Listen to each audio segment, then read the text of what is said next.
without further much ado, so welcome Sir Vlad Lopez.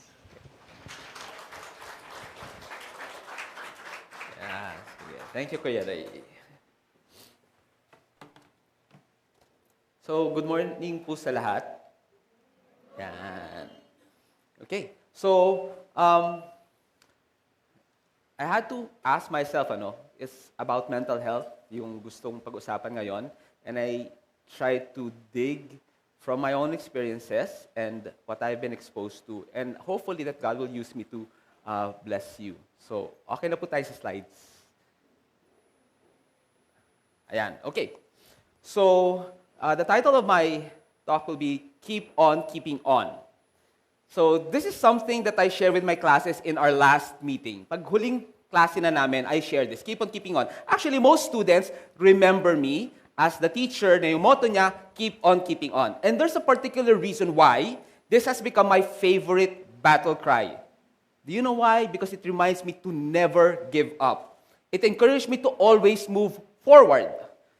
But you see, ladies and gentlemen, this lesson, I had to learn the hard way. My parents separated when I was about 4 years old.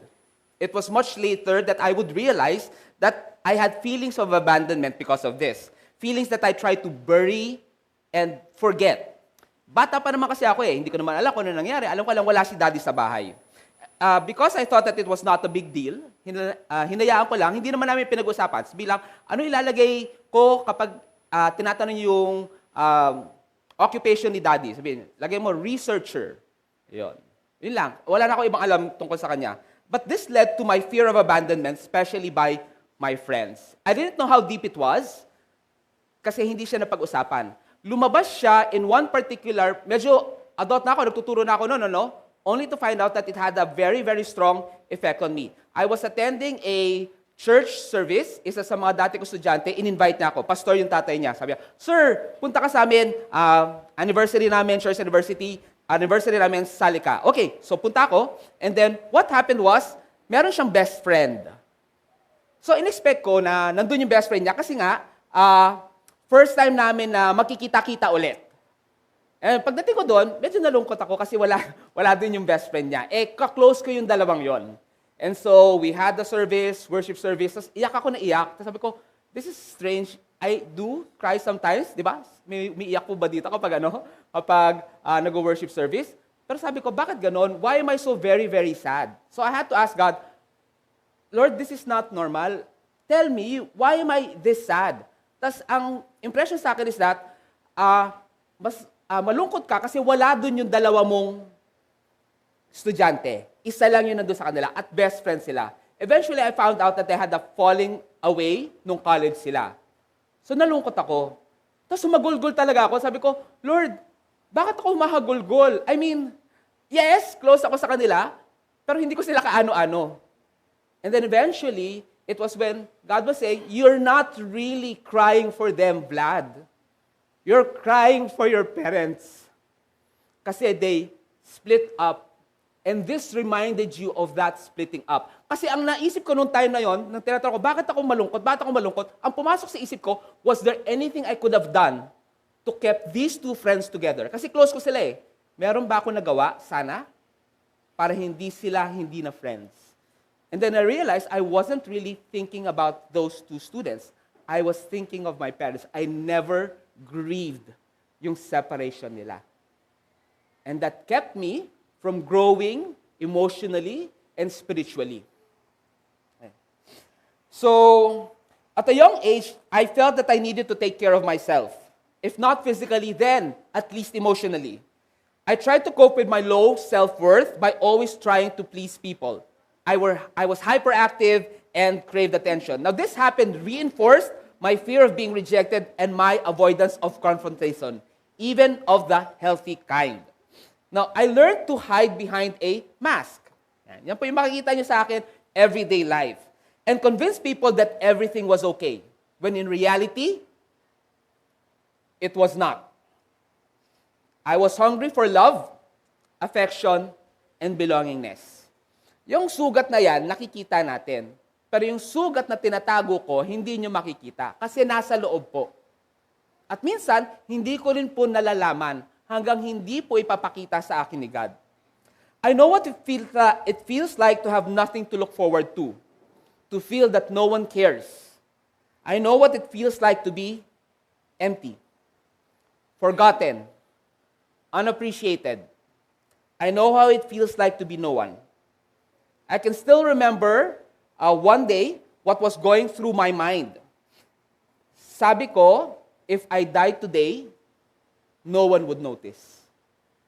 Pag nawala ako sa mundong ibabaw ng araw na ito, this was way back when I was in college, I don't think people would notice and that people would cry. Looking back, in hindsight, syempre mali ako. That was not true. But it didn't matter if it were true or not.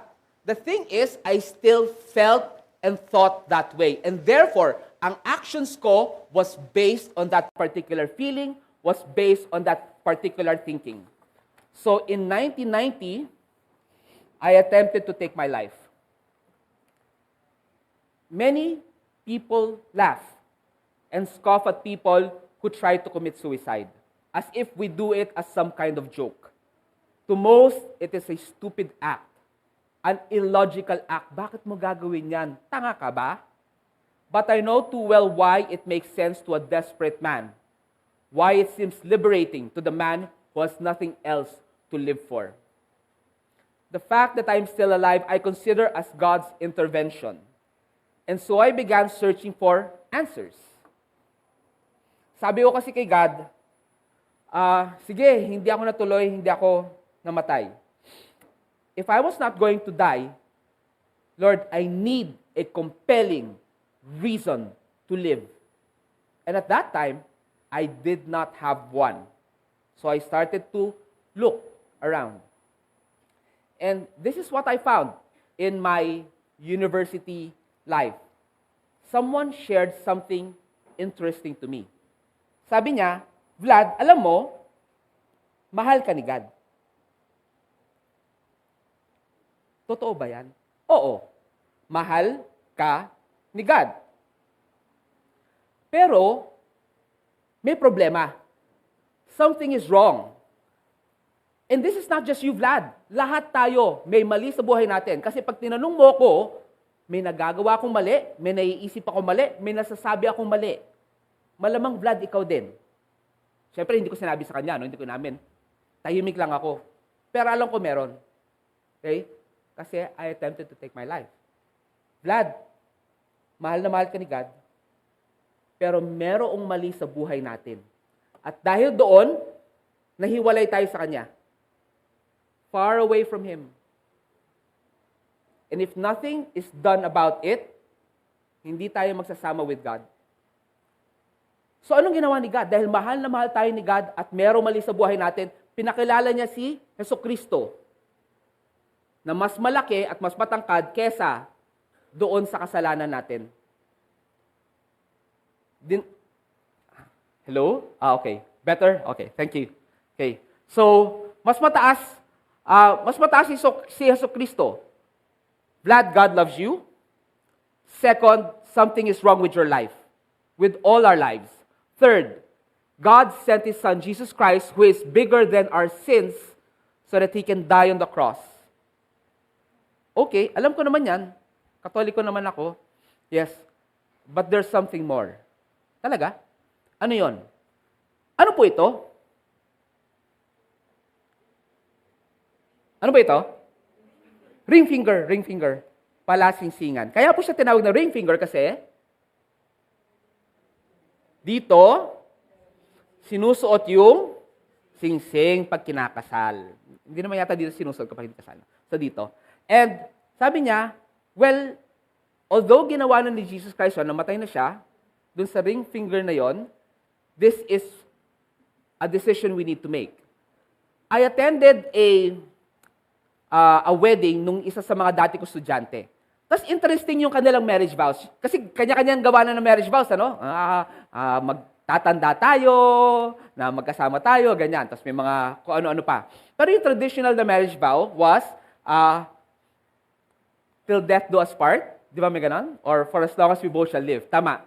Pero interesting yun doon sa kanila.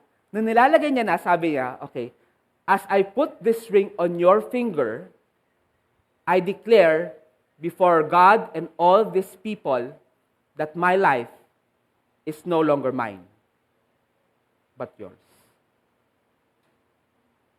Tapos ganun din, nung nilalagay ng isa, yung singsing doon, I declare before God and before all these people that my life is no longer mine, but yours. And that's precisely what the invitation was. Vlad, God loves you. Something is wrong with your life. But God loves you so much that He sent Jesus Christ, who is larger than our sins, to die on the cross. But there is a decision to be made. And I made that decision. And that is what helped me move forward after that part. I don't know where you are in your life. And I'm not sure if that invitation has been given to you. But that message must have resonated in this church, that God loves us and God loves you, particularly you, warts and everything. But something has gone wrong with our lives. We have said the wrong things. We have done the wrong things. We have thought the wrong things. And therefore, we are separated from God. But God makes a provision. He sends Jesus Christ, His Son, to die on the cross to save us. And this is the decision we have to make. If you're like me, na found himself at the end of his rope, not sure what will happen in the future, I'd just like to make that invitation. If that is you, I'd like you to pray this prayer with me. If that's something that you have not done before, but it is something that you want to do now. If that is something that makes sense to you now, because you understand that God loves you, that something is wrong with your life, and that Jesus Christ's death is payment for our sins, and you want to commit to Him, and you want to accept Him as Lord and Savior, please pray with me. Dear God, pagod na ako. Magulo ang buhay ko. Hindi ko alam saan ako pupulutin bukas sa makalawa. May mga bagay ako nagawa na hindi maganda. May mga bagay ako naisip na hindi maganda.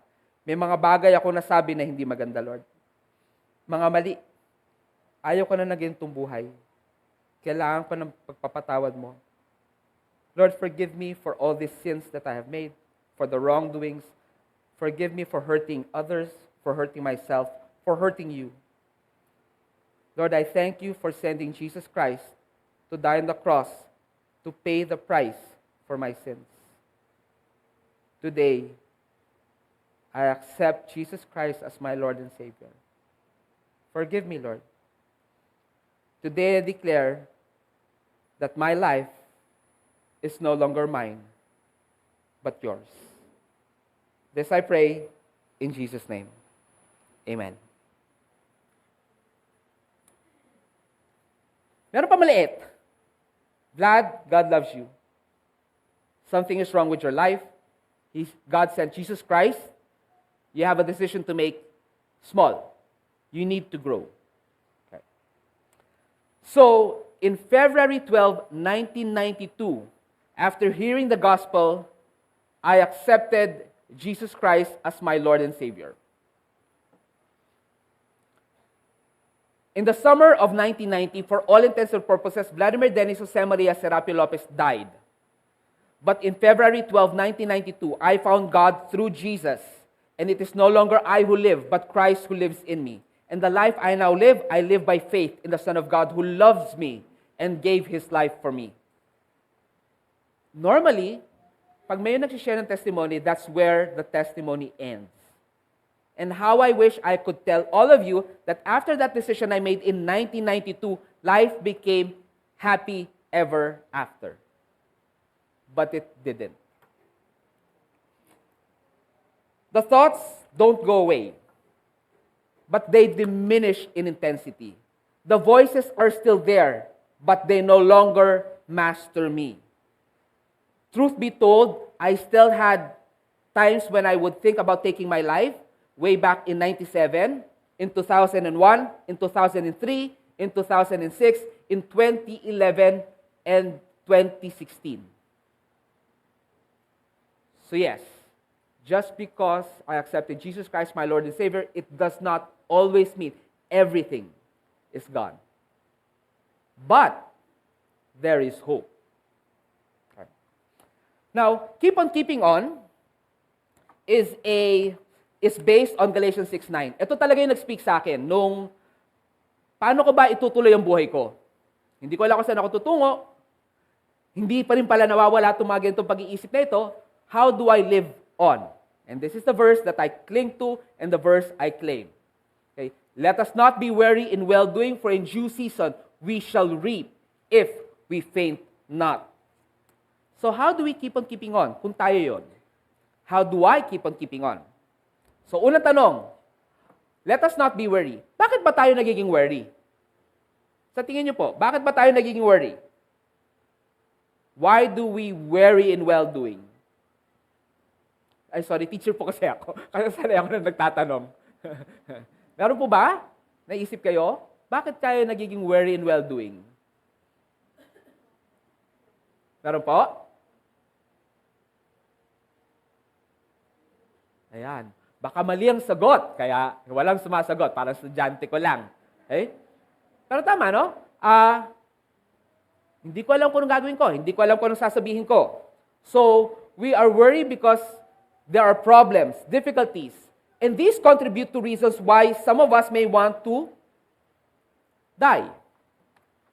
Some of us would want to give up. We want to escape our problems. We want a quick way out. We think it is a solution. It is not. It is a false hope. Okay, it's not a solution. Escaping by that means is not a solution. It is a false hope. In the Lords of Lord Byron, sabi niya, I have drunk every cup of pleasure and I have quaffed every cup of fame, and yet, alas, I die of thirst. I have drunk every cup of pleasure and I have quaffed every cup of fame, and yet, alas, I die of thirst. Inom ako ng inom. Hindi nasasatisfy yung thirst ko. We eat but are never full. We drink but our thirst is never quenched. We taste but are never satisfied. And tomorrow, we do it all over again. Okay? Yan po ang false hope. Promises what it cannot deliver. Temporarily, yes, maybe. Okay? Tingnan natin, ano ba itsura ng false hope? Familiar po ba kayo sa ganyan? Nakatanggap na po ba kayo ng ganyan? Taas kamay kung meron kayo natanggap na ganyan sa mga cellphones ninyo. Your luck is selected. Natuwa po ba kayo? Oo, natuwa. Gaano katagal yung tuwa? 3 seconds. 3 seconds. Bakit po 3 seconds lang? Kasi, hindi totoo. Ito po ay isang scam. Ganyan po ang false hope. Paasahin tayo, walang ibibigay. Ano po itsura ng true hope? Diba? Pag ganyan. Ayan. So, in-email ako ni BPI. Sabi niya, ayan, meron ka mga discount sa mga ganyan.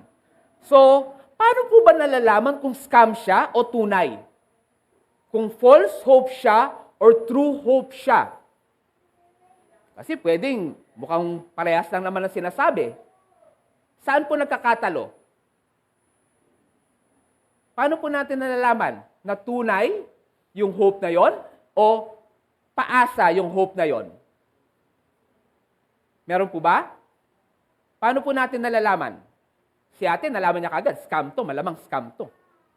Kasi po, hindi nyo kilala kung sino yun. Diba? Usually, pag ganyan, alam mo, ito yung number ng bangko. Ito yung number. Ito, email talaga ng bangko. Pag yung email address, hindi po galing sa bangko, kahit na sinasabi niya galing po siya sa bangko, huwag pong paniwalaan. So, ibig sabihin po, ultimately, hope is only true when the object of our hope is reliable. Wala po yung sa lakas ng hope. kahit sobrang lakas kong mag-hope na talagang tatama po ako dun sa loto at lalabas po ako sa Facebook na may daladalang cheque, kung yung nagsabi po sa akin, hindi po talaga siya, walang kinalaman sa PCSO, wala po ako maaasahan.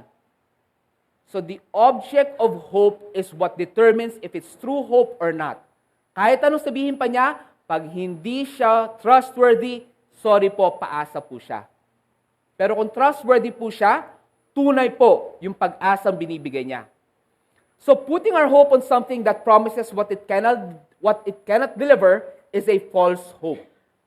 But putting our trust and hope in something or someone who can deliver, that, ladies and gentlemen, is true hope. Okay. Yung second part po. So yung sunod na tanong, why do we keep on keeping on? For in due season we shall reap if we faint not. So yung una, nagiging worry tayo. Intindihin natin na normal po yon. We become worried. Pero yung pangalawa is that if we faint not, may condition. We will reap if we faint not. So ito po yung katanungan. What will keep us from fainting? So nakita natin may problema. Ang pinagkaiba po ng ibang mga tao, halos lahat po naman, hindi siguro lahat, pero may mga ilang tao na naisip din nila, sana mawala na ako sa mundo. Ang pinagkaiba nila dun sa akin is that, yung rason na yon is not enough. Kasi, meron silang pumipigil. Hindi pa sila sumusuko. So, pwedeng marami yung problema, pero hindi ka sumusuko, hindi mo maiisip yon. Meron yung iba, konti lang yung problema, pero sumusuko na siya, sufficient na po yon. Kaya mahalaga po yung what keeps us from fainting. Yung isa, mahalaga, gaano kalaming problema ang pinapasa natin. Yung pangalawa, mahalaga, ano yung pumipigil sa atin para sumuko. So, overwhelming circumstances worry us. It's true. But it is not a sufficient condition. For as long as we have hope. Yung po talaga. Yung po yung kinanta kanina doon sa service, doon sa worship natin. That Jesus Christ is our hope. For as long as we have hope. But it needs to be a lasting hope. Hindi po pwedeng, hindi lang pwedeng true hope. Pwedeng may true hope kasi, pero hindi siya lasting hope. Tingnan po natin ito. Familiar po ba kayo dito? Ano po ito? Dialysis. Naku, familiar po kayo. Okay. So baka may kilala po kayo. Akala ko noong una may ganyan, nagba-bloodletting lang po siya. Akala ko magdo-donate siya. Hindi, dialysis daw po pala yan. Para saan po yan? Para sa? Okay, may problema na po sa kidney. Okay, tunay po ba na pag-asa yan? Pwede, Kasi napapahaba niya yung buhay. Pero yung hindi tunay na pag-asa, yung, sige, inom ka lang nito. Anong gagawin niya sa kidney? Wala. Pero inom ka lang nito. So, false hope yun. Ito, true hope.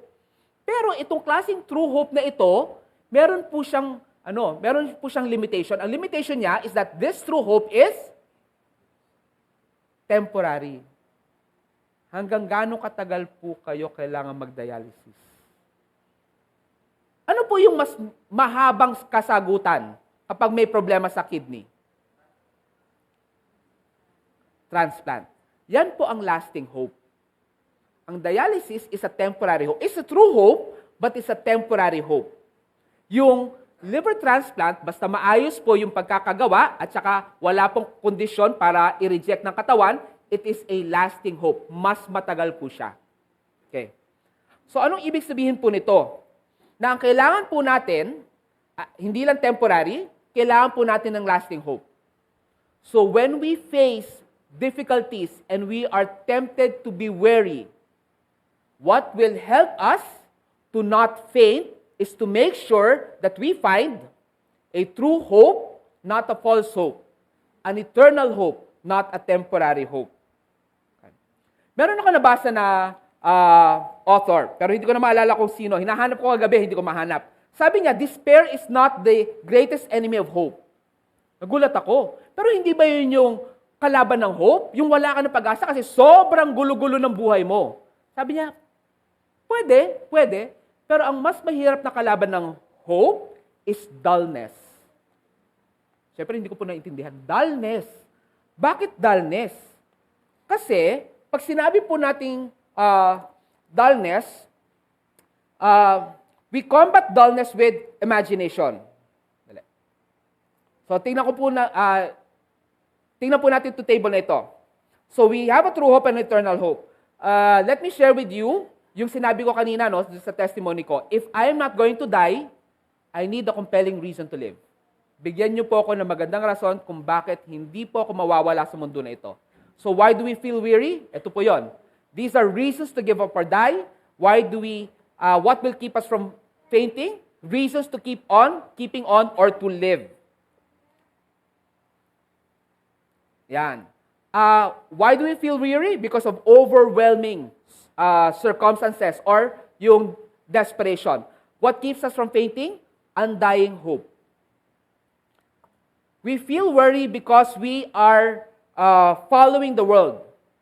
We keep from fainting because we follow the word. And then we feel worried because we focus on circumstances, and we are prevented from fainting because we focus on Christ. So balikan ko po yon. When we are desperate, not sufficient condition po yun kasi to give up. It is dullness. Bakit daw po dullness? Kasi we can combat dullness with imagination. Nung ako po yung nag-i-struggle at gusto ko pong mamatay, wala po nakikita sa future ko. Wala po akong kayang i-imagine. I could not imagine that God could provide a way out. I could not. Okay, I could not. And if we cannot imagine that there is light at the end of the tunnel, we will give up. Kasi yun yung kahinaan ng puso natin. Masyado pong mabigat. Pero ito po, this is what makes the difference. If we can imagine, kahit napaka-vague lang yan, kahit napakaliit lang ng ilaw dun sa dulong-dulo na yun, pero kaya kong ma-imagine na meron yon at totoo po yon, then we will not give up. Okay? If we can, we will hold on. It will be a struggle. Hindi po siya madali. But we will struggle well. We may not soar, we may not run, but we will walk and not faint. For in due season we will reap if we faint not. Ano pong basa nyo dito? 1, 2, 3. At ito po yung kailangan kong desisyonan mula nung tinanggap ko si God. Every day na naiisip ko na ayaw ko na pong nandito sa mundo na ito. I have an option and a choice to believe and imagine that in this life, God is now here. But what was my imagination dati? God is nowhere. Nakita niyo po yung pagkakaiba? Kapag imagination ko po, na pinaniniwala ko, God is nowhere, ano pong klaseng buhay araw-araw? Pero pag naisip ko that God is now here, ano pong klaseng buhay araw-araw ang pwede kong isabuhay? Okay?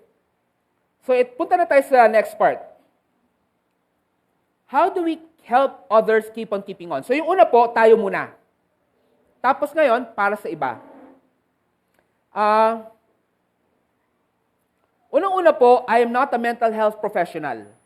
So, hindi po ako pastor, hindi rin po ako mental health professional. So, I will defer to experts when it comes to people who have diagnosed mental condition. Okay? So, may mga kailangan po talagang gawin na doktor po yung dapat tumingin kapag meron pong mental condition.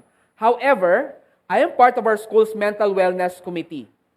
So, meron po akong psychological first aid training, and then I have also received Christian counseling. Gusto ba naman mamatay every now and then? Way back in 2006 and in 2016. And I am a lead trainer sa Crossroads, katulad sinabi ni Kuya Ray, which is a character education curriculum, and am a volunteer at the Glorious Hope program of CCF for 7 years. Now, why do I mention this? Kasi, even though we are not professionals, we can still help people we know who are having difficulty, who may be losing hope. Paano po? So, pakita ko ito pong framework na ito. So, let me share with you this framework. Moving people, yung mga nasa baba, ay ito, left to right. So galing doon sa maximum mental illness, papunta sa minimum mental illness. Trabaho po yan ng professional. Hindi po natin trabaho yan. Medyo masalimuot pa yan. So minsan, baka makasama po tayo. So iiwan po natin yan sa professionals. Moving people from left to right. Pero, moving people from below pataas, and this is what makes a difference. Moving people from below to above, from 3 to 2, or from 4 to 1, is something every one of us can do. We can help bring people from mentally unwell to coping, from struggling to mental wellness. So kung meron siyang iniinda na problema, pwede natin siyang tulungan para hindi masyado malaki at mabigat yung nagiging trigger niya. Kung wala naman siyang problema, pero down na down siya, mas lalong kaya-kaya natin tulungan para maging mas maayos yung buhay niya. Okay. Now, how do we do this? So kung sakali may tanong kayo, pwede yung tanongin mamaya. Okay. So how do we do this? So ito po yung verse na ginagamit namin sa Glorious Hope. So pwede po mabasahin? 1, 2, 3.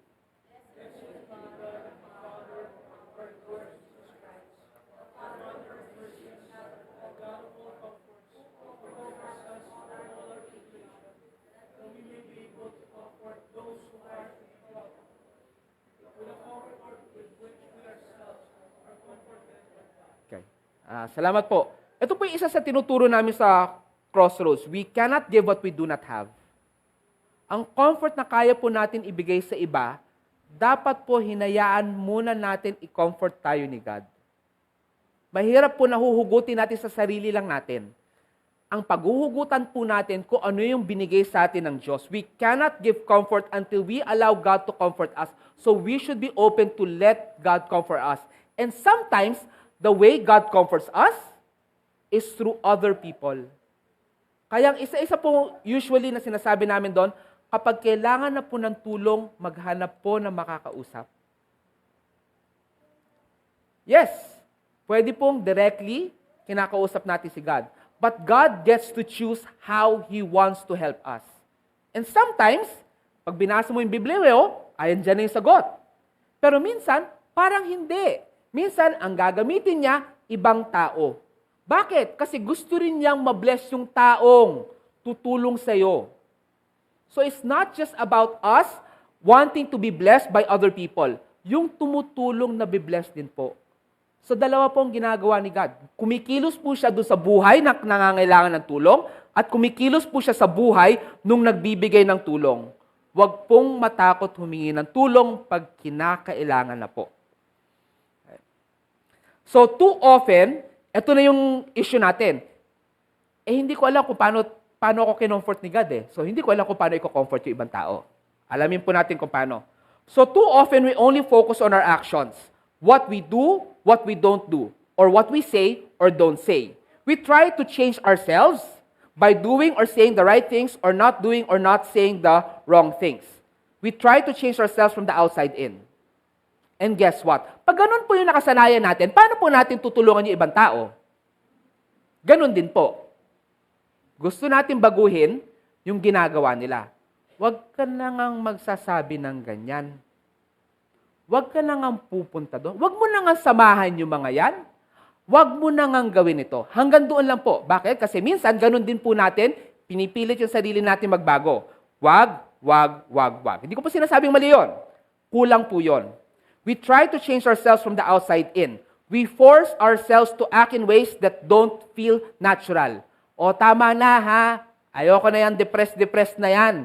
Pwede bang ngumiti ka na? Ang tagal-tagal na. Kung ganun po yung pamamaraan natin, baka hindi na po tayo lapitan.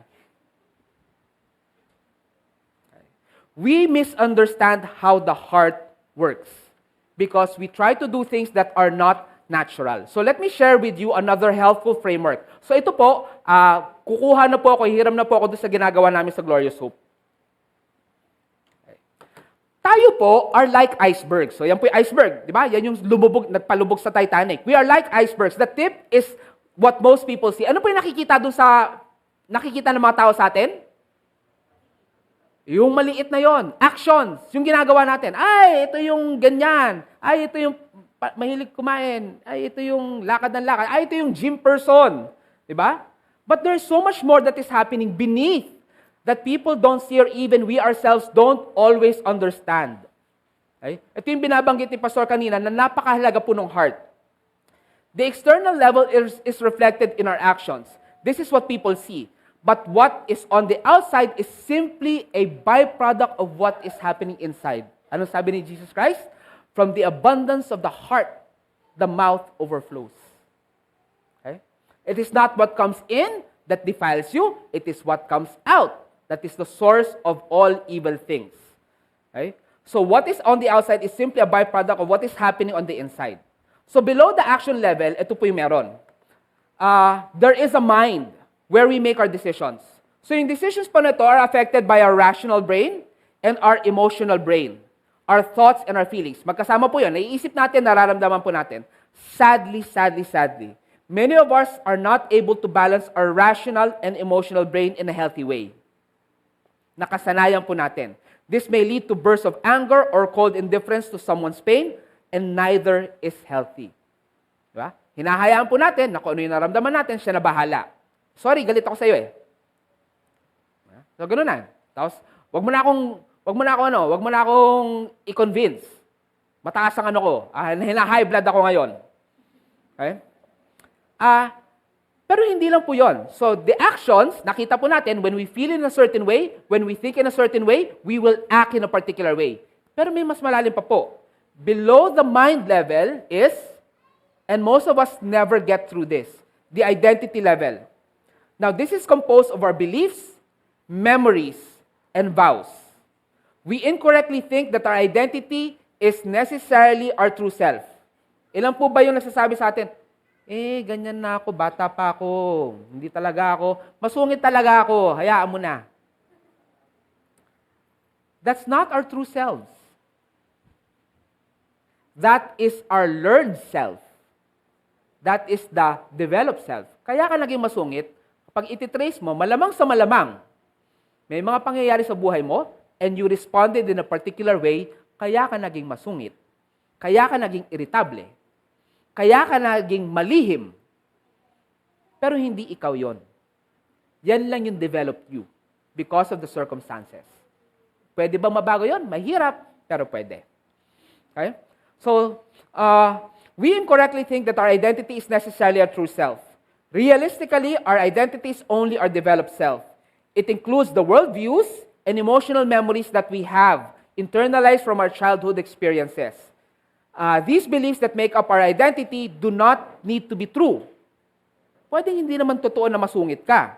Kailangan mo lang isipin na, hindi, masungit talaga ako. At in-embrace ko na po yan. Kung pinaniniwalaan mo yon, guess what? That is how you will act. At napakadali yun, di ba? Kasi tinatanggap na ibang tao. Kasi yun ang pinapaliwanag natin. We justify, and therefore we are not open to change, we are not open to God's healing, we are not open to God's comfort. Mahirap po kasi magbago. So Lord, huwag mo na akong baguhin. Dali mo na lang ako sa langit. Okay? We only need to believe that they are true in order for us to be trapped in that mindset. Now, memories stored at the identity level have strong emotional content. Katulad yung nangyari sa akin. Hindi ko nag-grieve yung separation ng parents ko. Napakalaking epekto po sa akin nun. And this is why we are sometimes triggered by experiences to feel or react emotionally a certain way. Na-try nyo na po ba yun? Na ako, pag kinokorek po ako sa eskwelahan at nagkokorek po sa akin, ay motherly figure, triggered po ako. Hindi pa ako triggered kapag lalaki po yung nagsasabi.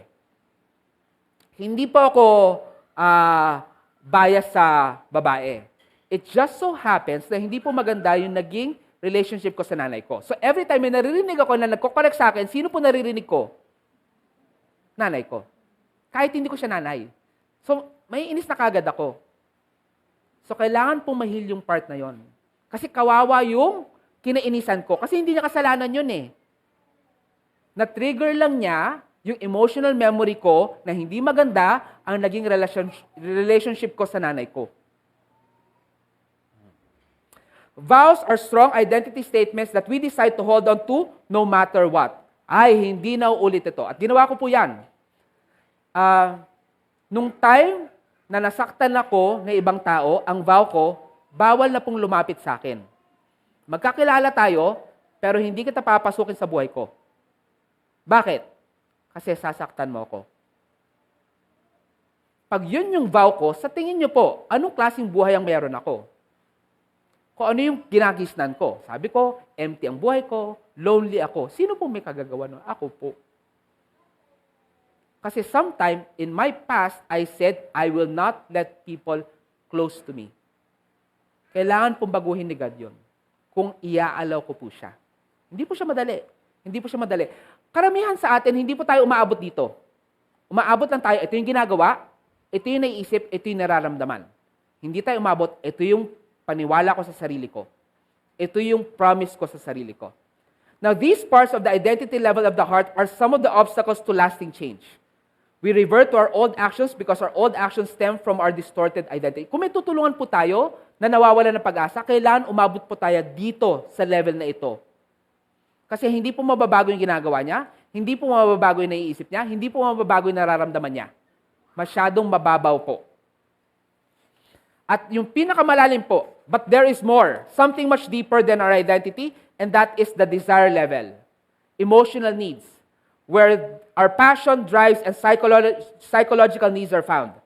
Now, these longings are valid.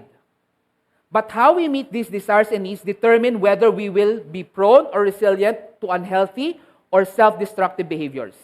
If our needs are not met in healthy ways, we will most likely fill them in unhealthy ways. So ito po, lahat ng emotional needs ito, lahat tayo meron po ito. Yung iba, mas mabigat, mas matimbang. Yung iba, mas matimbang yung ibang needs. For example, meron tayong mga kilala na kailangan palagi lang pakita na magaling sila. May hugot po yun. Bakit kailangan magaling ka? Kasi kailangan ko ma-prove sa sarili ko na kaya kong mag-achieve. May mga ibang tao hindi ganun ang pangangailangan. Ang pangangailangan niya, ayaw kong naiiwan sa bahay. Bakit? Ayaw kong mag-isa. Bakit? Kasi sa tingin ko, walang may gusto sa akin. Ibang issue niya, ibang issue ng pangalawa.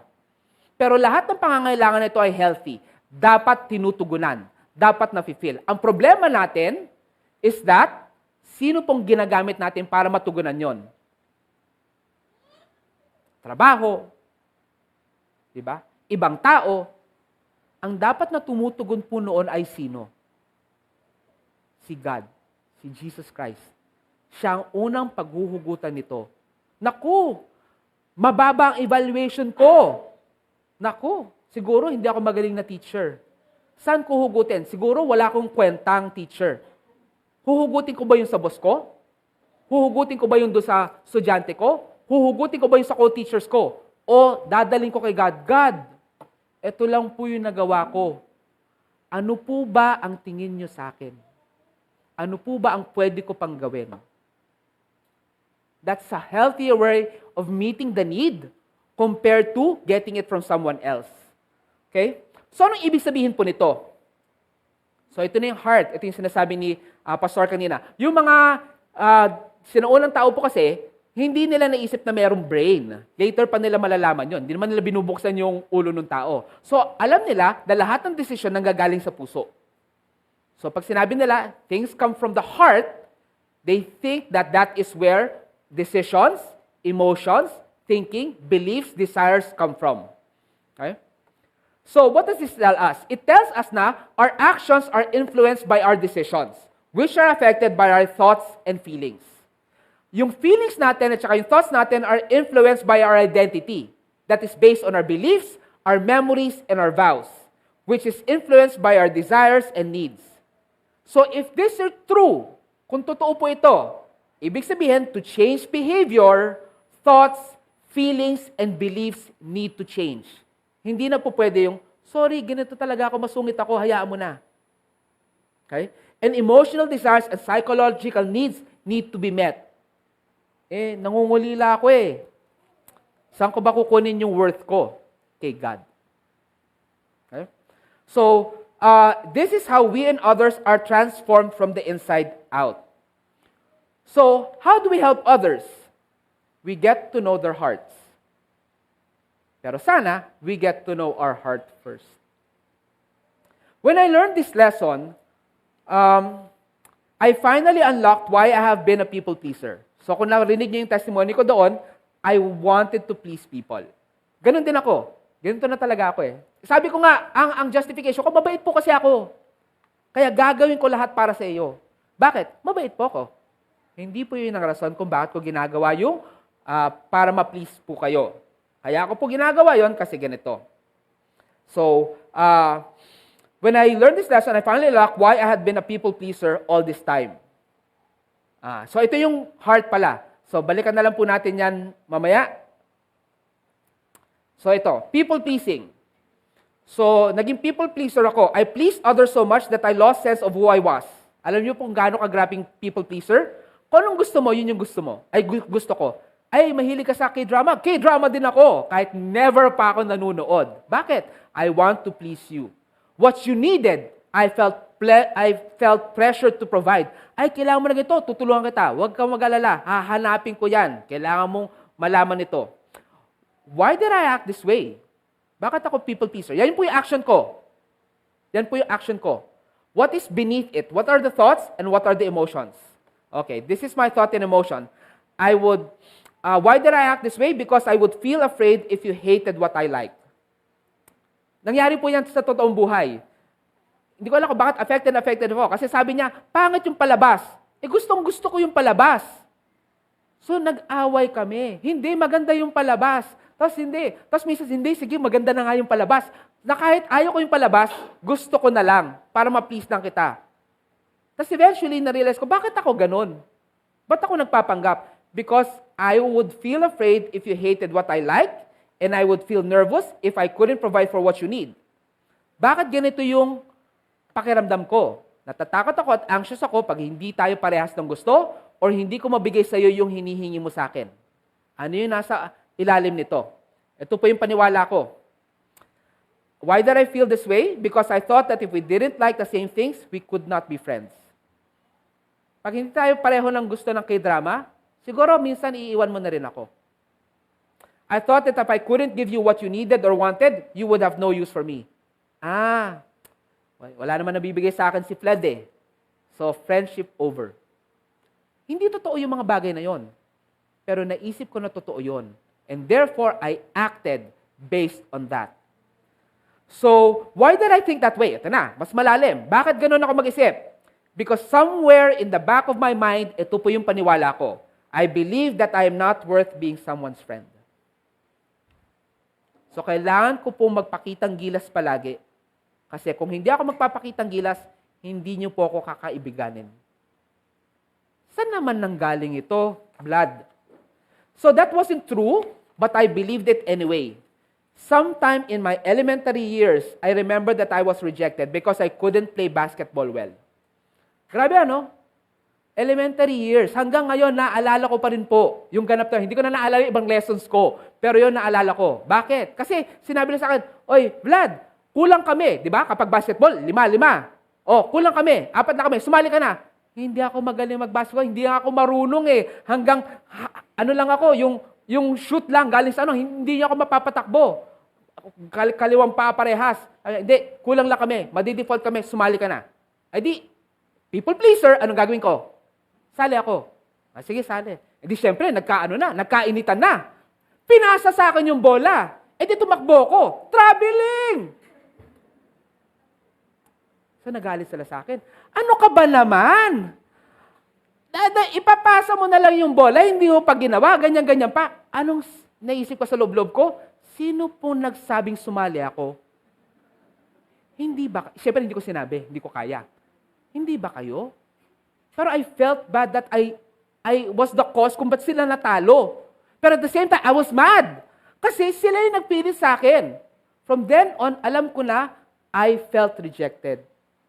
And from then on, I always thought at the back of my mind, tatanggapin niyo ko, pero iiwan niyo din ako.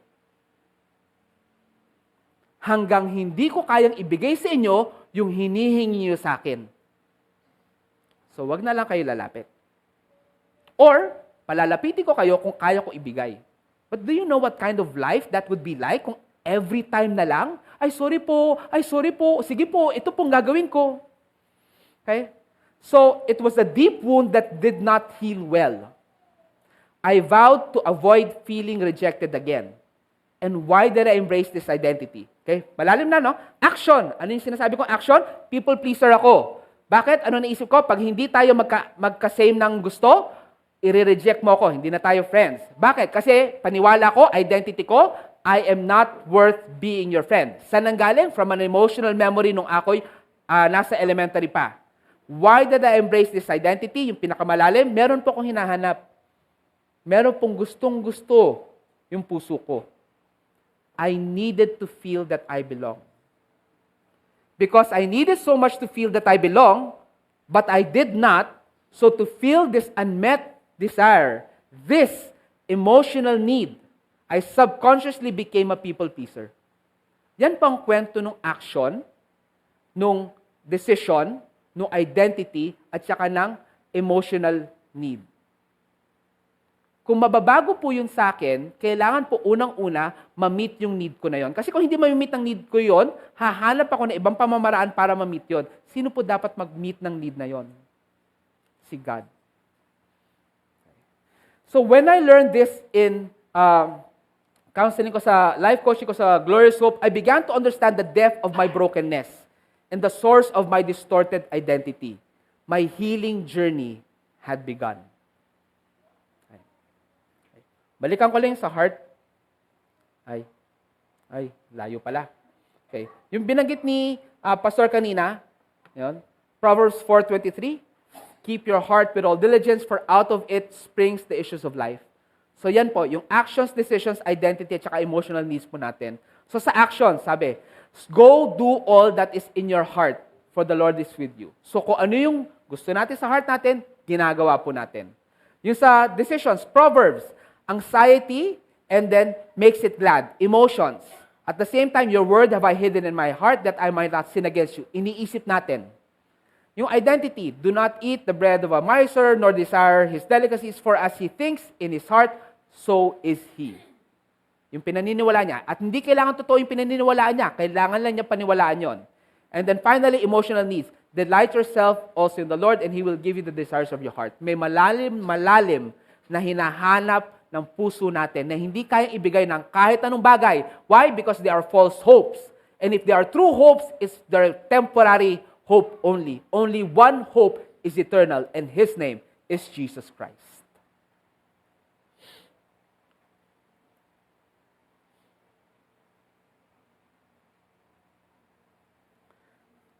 Pwede niyo po akong tanungin dyan later on kasi medyo matagal po bago ko naintindihan din yan tungkol sa sarili ko. Okay. So how do we help others? We help others keep on keeping on. Ginagamit din namin ito sa Crossroads. People don't care how much you know until they know how much you care. Kung ang layunin po natin para tulungan ang someone else is kasi yun yung mas madali sa atin. Alam mo, ang hirap kasi kapag ganyan ka eh. Pwede bang magbago ka na? Baka hindi yung pinakamagandang attitude. Kung sakaling gusto natin magbago isang tao, dahil mahal natin siya. Mas mataas pa. Kaya sana makapagbago ka kasi mahal ka ni God. At gagamitin lang niya ako para ipakita niya yung pagmamahal niya sa'yo. If we are not helping others from this point of view, baka hindi talaga natin sila tinutulungan.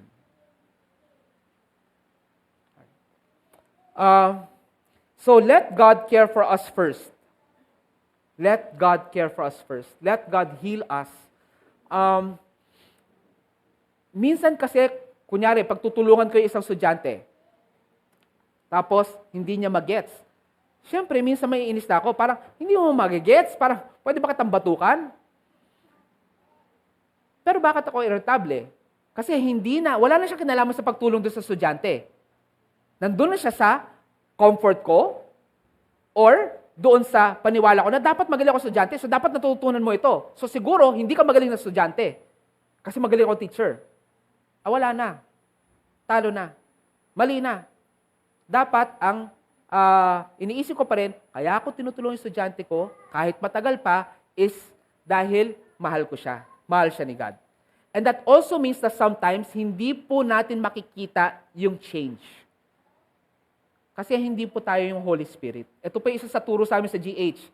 Kahit na tumutulong kayo ng ibang tao, huwag niyo pong i-expect na magbabago po siya kasi sa'yo. Kasi hindi ka po Holy Spirit Junior Blood. Hindi mo trabaho yan. Trabaho mo, ipakita mo yung pagmamahal ng Diyos sa Kanya. Intindihin mo siya, intindihin mo yung sarili mo, tulungan mo siya, mahalin mo siya. Yung pagbabago, gawayan ng Espiritu Santo. Gawayan ni God. Ang kaya lang natin gawin is to be faithful in obedience to God. Okay. This is a picture last year when I celebrated my 50th birthday. And kung babalikan nyo at babalikan ko yung dating Vlad Lopez, nung 17 years old na sinabi niya, I feel that my life is empty. I cannot see anything in the future. I could never imagine this. Na itong mga taong ito, pumunta sa birthday ko to celebrate my life. To celebrate God's faithfulness in my life. Tapos magkukwento sila, siyempre ito yung mga kaklose ko talaga.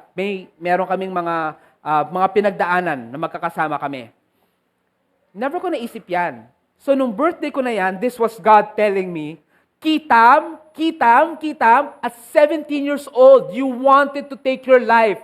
You could not trust me. You could not imagine that I can do this for you. Yung sinasabi mo na kailangan mo mag-please ng people para meron kang kasama sa buhay, guess what? Hindi ibang tao magpro-provide nun. Ako.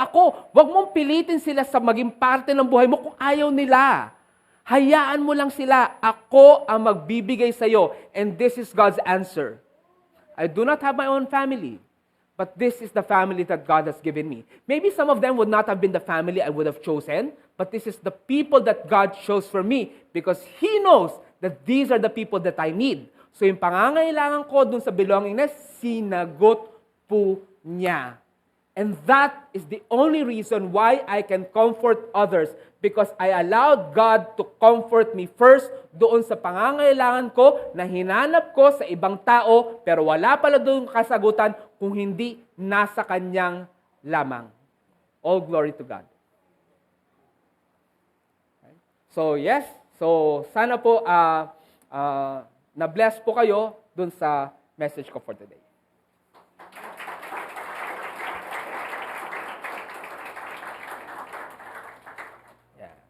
Okay, so, Pastor, transition na po natin to, kung sakaling meron po kayong gustong tanungin, yung iba po kasi medyo technical, I try to use my testimony para meron po kayong sundan na sample.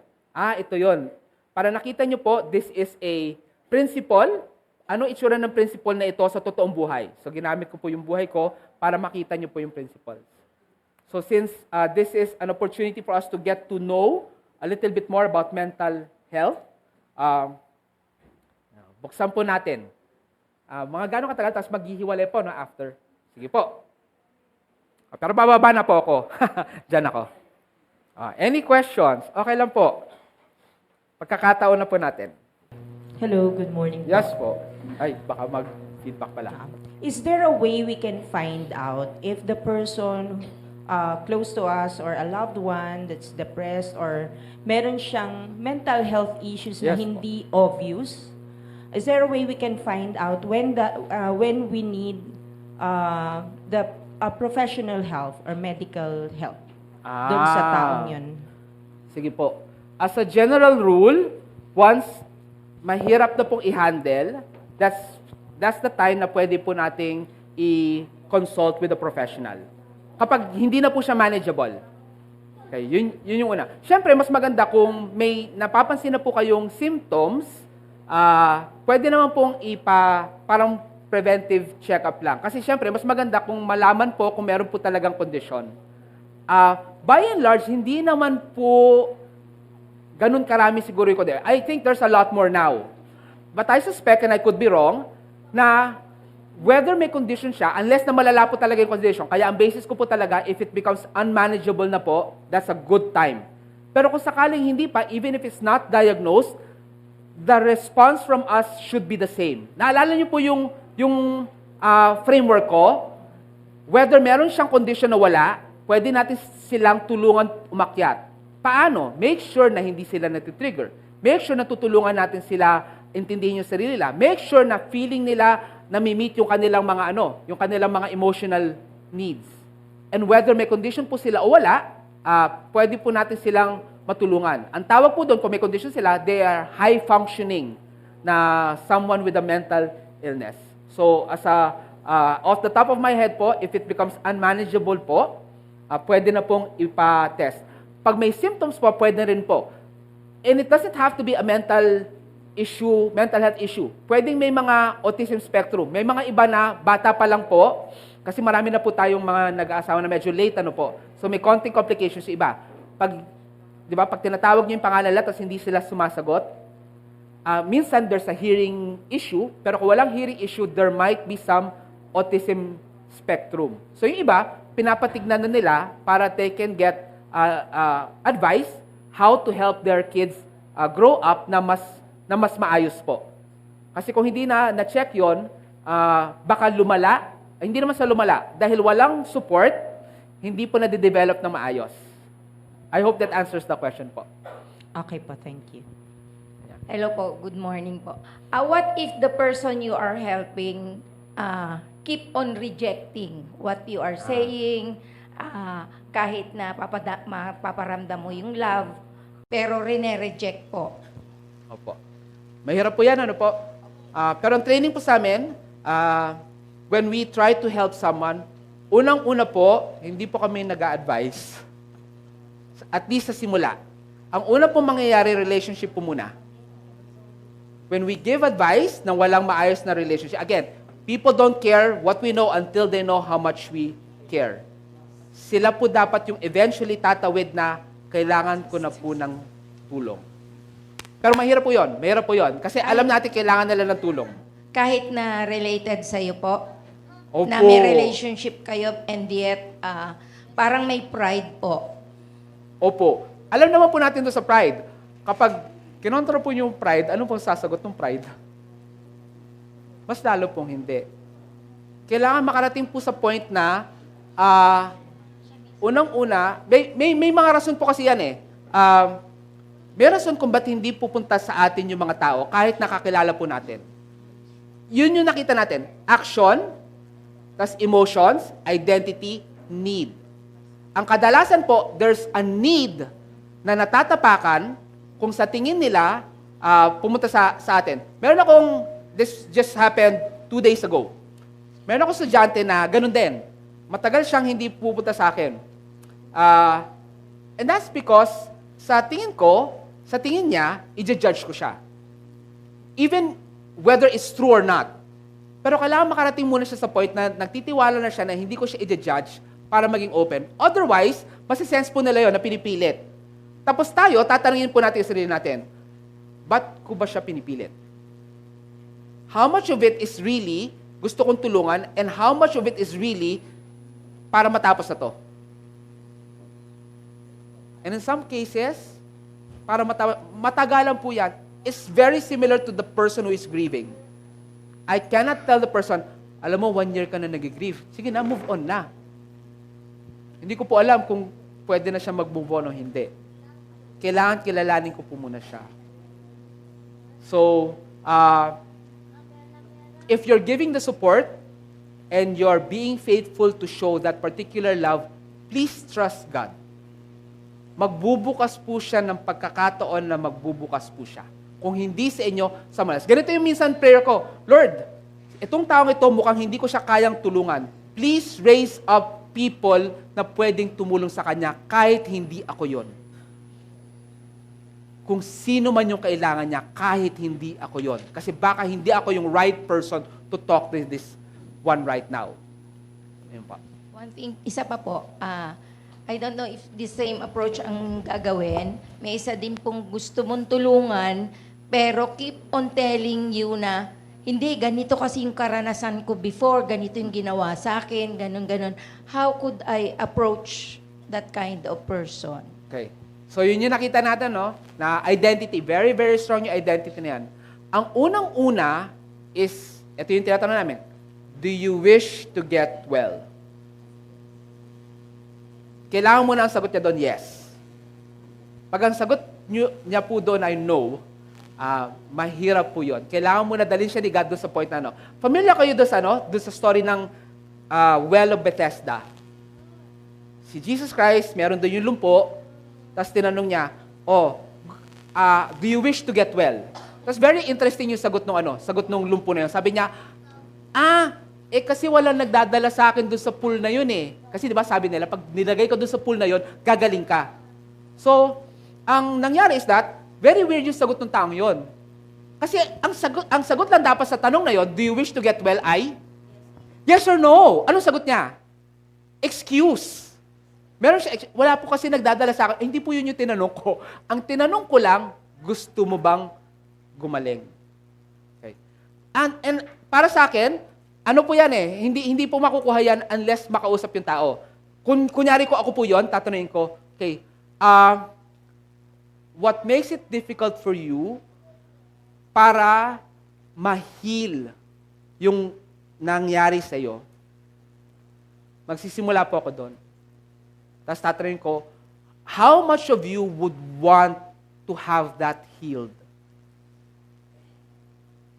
Kailangan mo nang umuo siya. Parang di ba? Pag may sakit, hindi, in denial ka. Wala po akong sakit. Magpa-check up ka na siya. Ayoko nga. Di ba? Pag napag-check up, second opinion. Ayan. So, kailangan dumating mo na oo nga, may sakit nga ako. At gusto kong gumaling. Ayun po. Yes po. Hello. Okay. Question lang po. How do we incorporate our faith or God in the mental health process of ones without dismissing the realistic paradigms of mental health by simply saying, ipagdasal mo na lang yan? Okay. Okay. Kasi yun din lang yung alam natin. And I'm not saying that prayer is not powerful. It is. May mga nagsasabi kasi na sometimes it comes across as dismissive. Okay. Bakit po ako nag-life coach? Nung nag-Glorious Hope po ako noong 2016 at nabigay sa akin kung ano yung mga mali ko, ano yung kailangan kong i-heal, sobrang natuwa ako na parang, bakit ngayon ko lang nalaman ito? Tapos, ito yung challenge nila para mag-life coach ako. Meron daw tao na natrap doon sa balon. Hindi siya makalabas. Tapos may dumaan. Uy! Grabe! Gano'ng katagal ka na dyan? Matagal na ako, tulungan mo ako. Wait lang. Tapos kuha siya ng mga libro. Yan, basahin mo. Game. Doon sa page din to, maganda yun. Encouraging. Go. Tapos alis. Tapos may dumaan ulit. Nandiyan ka. Tapos, anong gagawin? Wait. Kailangan mo ng hagdan. Wait lang, ha. Tapos, ito, may gamit ako. Ayan. Makagawa ka ng hagdan dyan. Okay, God bless. Alis siya. Tapos yung nandun sa loob, parang, ang gagawin ko? Tapos may dumaan. Tinignan. Tulong. Gano'ng katagal ka na? May matagal na po ako. Tapos tumalon siya, pumunta siya sa loob. Hala, nasisiraan ka na ba ng ulo? Bakit ka tumalon dito? Hindi parehas na tayong trap. Galing ako dito. Tara, labas tayo. Samahan kita. Okay. So, yun yung pag-incorporate nung faith. It's not giving them a prayer, it's not giving them a verse. These are all important. It's coming alongside them. Ang concept ng paraclete, ng Holy Spirit, is the one who comes alongside us. At alam natin na may mga pagkakataon na anong ginagawa po natin sa Holy Spirit? We grieve the Holy Spirit. Nandyan na nga siya, sasabihin pa natin, hindi. Pero the Holy Spirit stays. Hindi kita susukuan blood. Kasi ganun kita kamahal. So ganun din po yon. Sasamahan natin sila, dahan-dahan natin ibibigay at the right time. And that's why we also need to pray for the person and we need to be listening to God how to help the person. Minsan kasi, nagmamadali tayo. Parang tagal-tagal lang, wala nang nangyayari. Parang hindi siya gumagaling. Diba? Hindi siya nagiging okay. Hindi siya nag-open up. So pressure tuloy ako. Bakit? Life coach ka eh. Sabi ni God, mali. Ang hinihingi ko sa iyo is na success. Ang hinihingi ko sa iyo faithfulness. Marami na tayo narinig na kwento, di ba? Gaano katagal pinag-pray ang parents bago nag-save? 10 years? 20 years? Ganon din lang po tayo. Kasi hindi natin alam kung paano kikilos si God. Pero kailangan natin matutunan kung paano intindihin yung tao. Ganyan yung nararamdaman mo? Yes. Mahirap yung pinagdadaanan mo. Sasamahan kita. Ang general na rule ko is for as long as God and the person allows me, I will journey with that person. If God thinks that some other person dapat, hindi ko pipilit yung sarili ko. Life coach ako dapat ako. Hindi. Okay, wiser, alam ni God, hindi ikaw ang tamang person dyan, ibang tao. Or kapag yung tao mismo, ayaw niya, hindi ko rin ipipilit. Sasamahan ko lang siya hanggang maging open siya. I hope that helps. Maraming salamat po. Palapakan po natin si Sir Vlad. Sir Vlad, thank you so much for ministering to us this morning.